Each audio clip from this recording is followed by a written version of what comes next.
안녕하세요. 결혼한 지 3년 된 30대 여자입니다. 남편은 소위 개천에서 용난 케이스예요.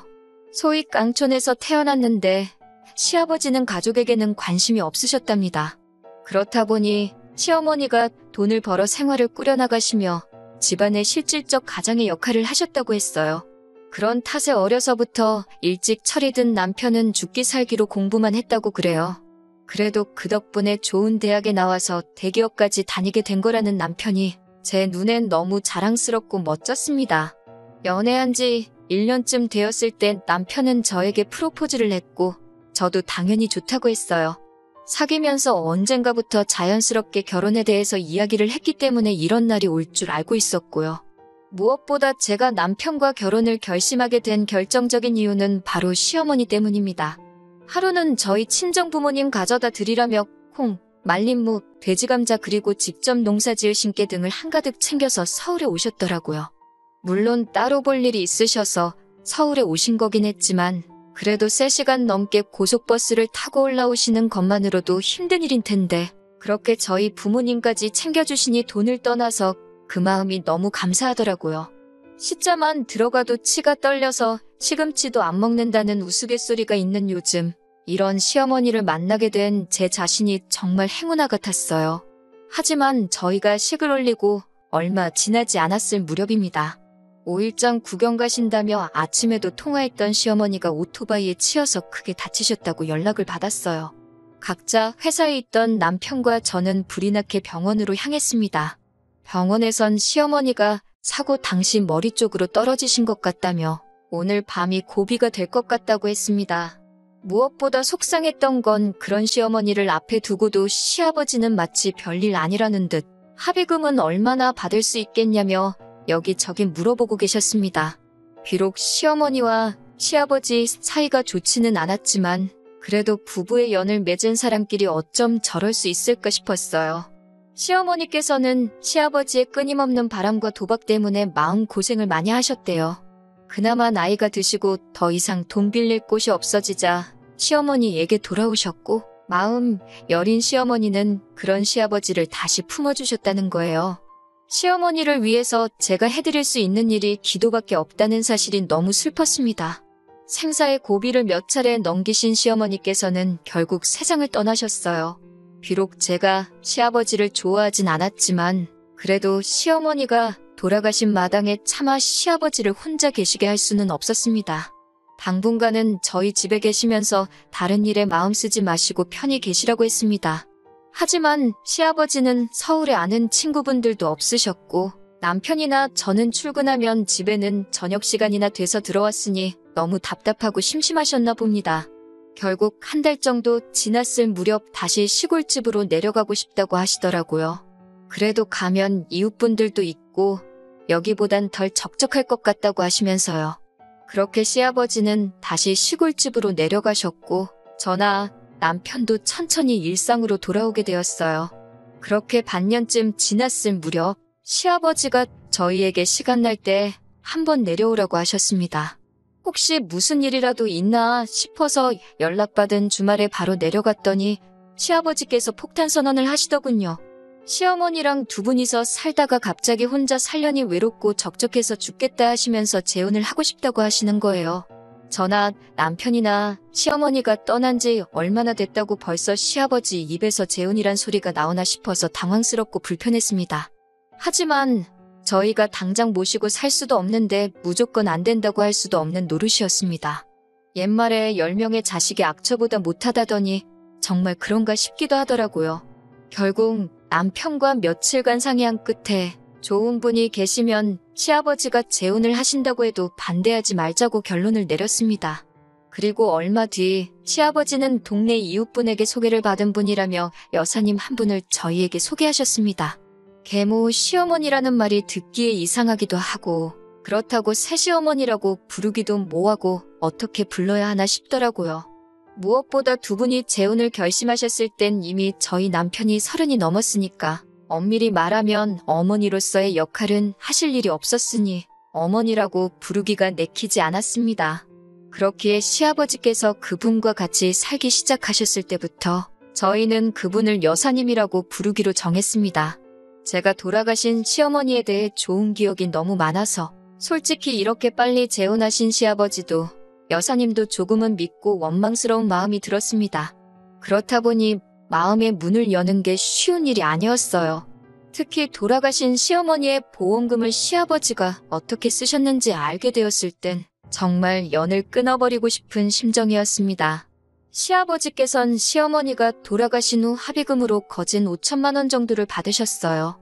하지만 저나 남편이나 좋은 직장을 다니면서 벌만큼 벌고 있었기 때문에 그 돈에 대해 조금도 욕심을 내지 않았습니다.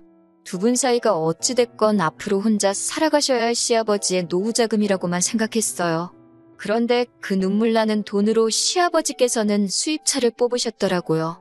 여사님에게 20대 딸이 있었는데 그 딸이 차가 없어서 너무 불편하다며 저희 시아버지께 아빠 하면서 사달라고 했다는 거예요.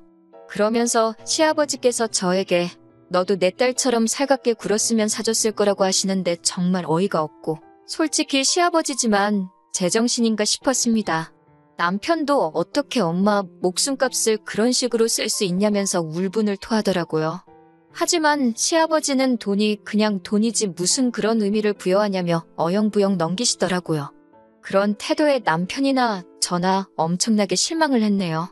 비록 남편이 시아버지와 좋은 기억도 별로 없었고 합의금 때문에 사이가 더 틀어지고 있었지만 차마 안 보고 살게 할 수는 없었습니다. 아무리 그래도 부모 자식 사이는 하늘에서 맺어준 운명이라잖아요. 안 보고 살겠다는 남편을 어르고 달래서 사람으로서 도리만 하고 살자고 했습니다.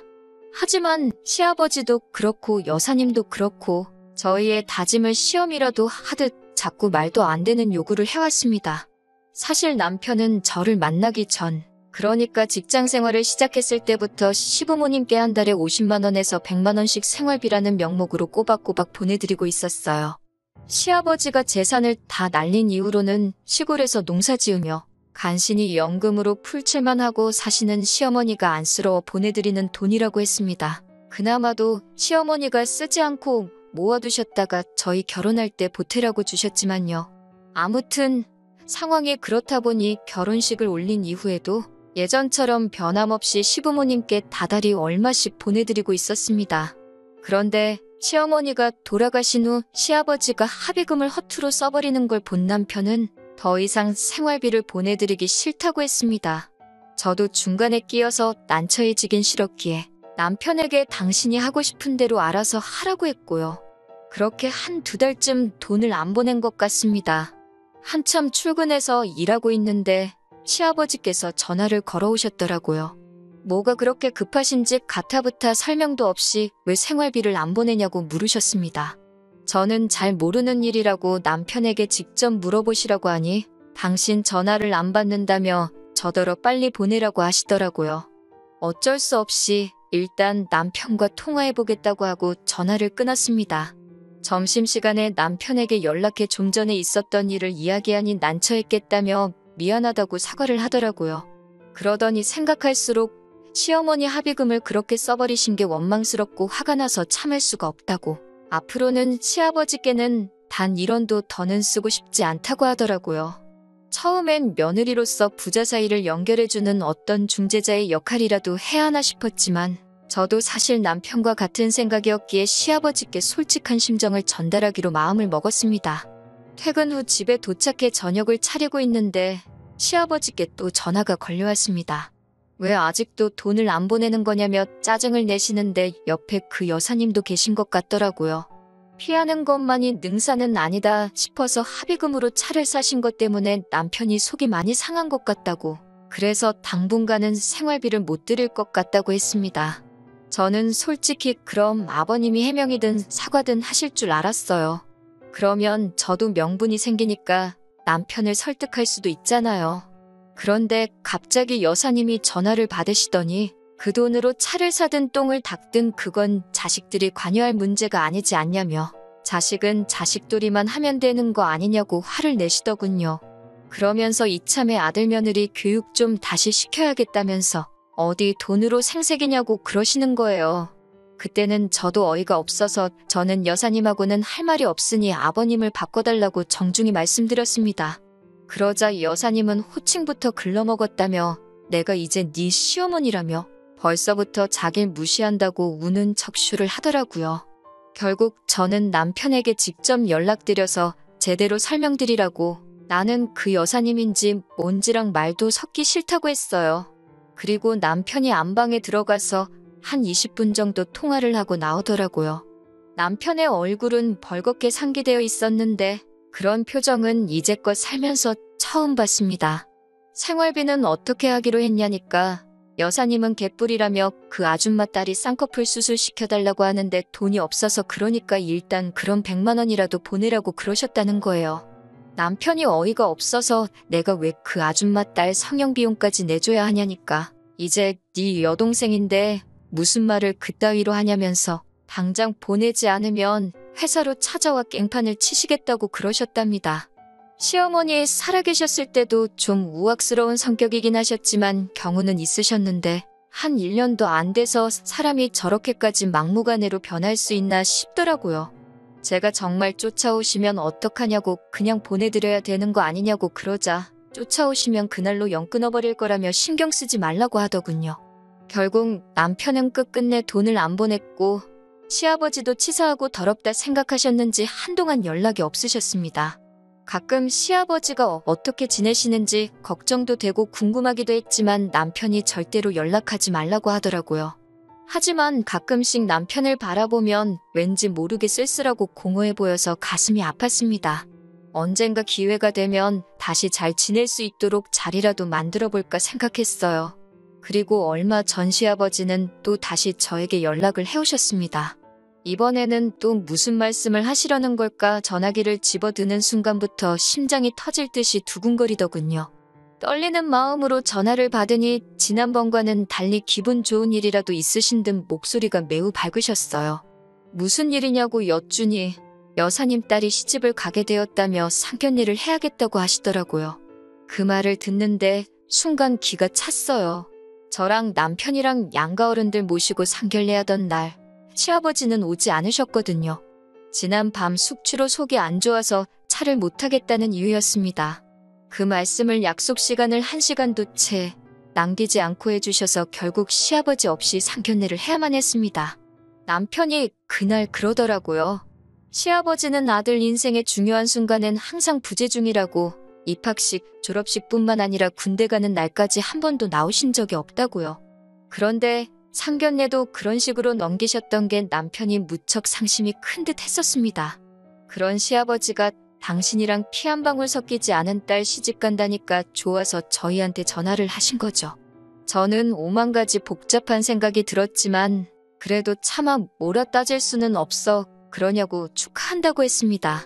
그러자 시아버지는 그래서 말인데 저희들도 상견례 자리에 나오라는 겁니다.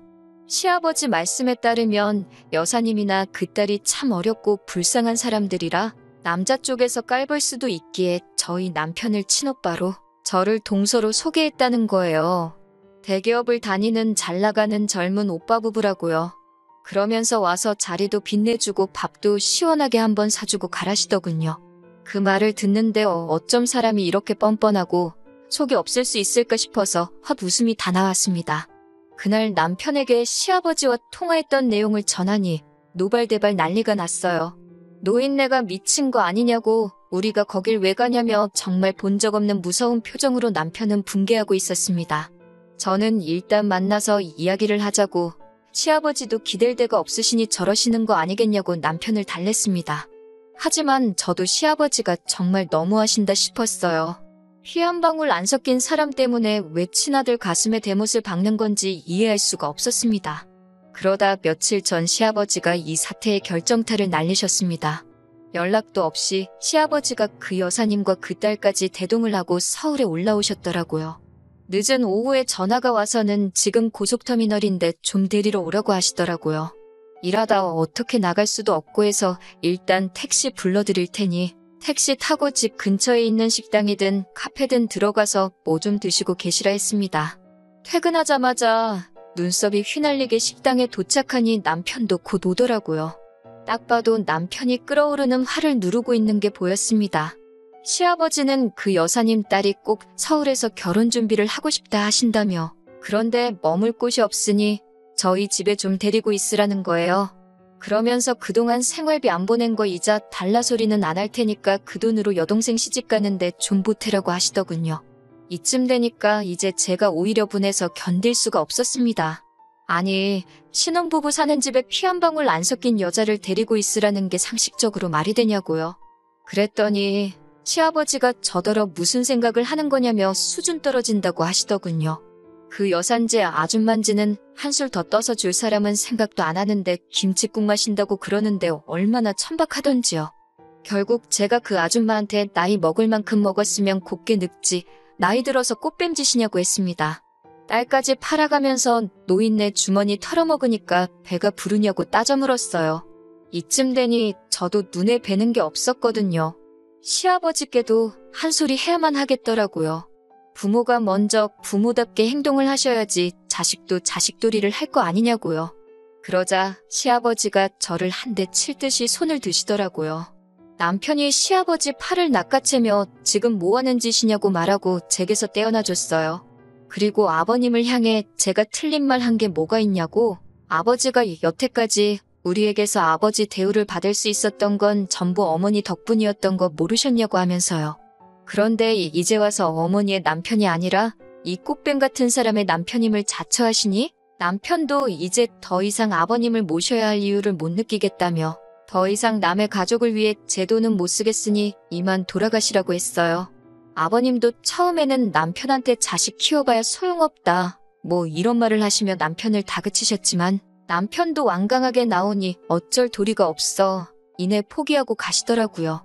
시아버지 생각에는 그래도 어떻게 자식이 부모를 버리겠냐는 생각이 있던 것 같아요.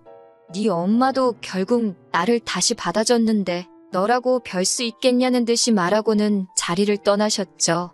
시아버지가 저희 앞에 찾아와 빌게 된 건 정해진 상견례 날보다도 훨씬 이른 어느 날이었습니다. 재혼한 그 여사님이 아버님 남은 재산까지 전부 들고 야반도주를 했다고 하네요. 아들과 며느리가 대기업에 다니고 있으니 저희로부터 뭐라도 빼먹어볼까 한 것 같은데 그날 저희들의 단호한 모습을 보고 더 이상 아버님에게서 빼먹을 게 없다고 생각했는지 다 챙겨서 내빼버린 거예요. 하루아침에 모든 걸 잃게 된 아버님은 저희 앞에 찾아와 사죄를 하는 것 외에는 아무 방법이 없었던 거죠. 시아버지는 남편이 다시 아버님을 지원해 줄 거라 생각하셨나 보지만 남편은 단호했습니다.